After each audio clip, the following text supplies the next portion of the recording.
Praise the lord. Good morning. క్రీస్తునందు ప్రియులారా, ఈరోజు మనము మరొక నూతన వాగ్దానముతో ఈ దినచర్య ప్రారంభించుకుందాము.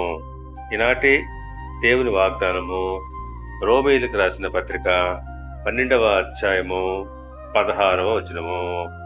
హెచ్చు వాటి యందు మనసుంచక తగ్గు వాటి యందు ఆసక్తులై ఉండుడి.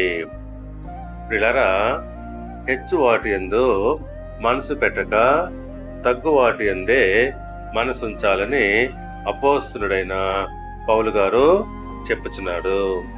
అవును, మనము హెచ్చు వాటి యందు మనసుంచాల్సిన అవసరము లేదు.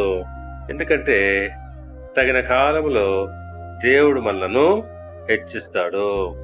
పేతురు రాసిన మొదటి పత్రిక 5వ అధ్యాయము 6వ వచనం ప్రకారంగా దేవుడు తగిన సమయమందు మిమ్మును హెచ్చించినట్లు ఆయన బలిష్టమైన చేతి క్రింద దీన మనస్కులై ఉండుడే. అవును, మనము దేవుని బలిష్టమైన చేతి కింద దీన మనసుతో అనగా తగ్గించుకుని ఉన్నప్పుడు ఆయన మనలను తగిన సమయమందు అధికంగా హెచ్చిస్తాడు.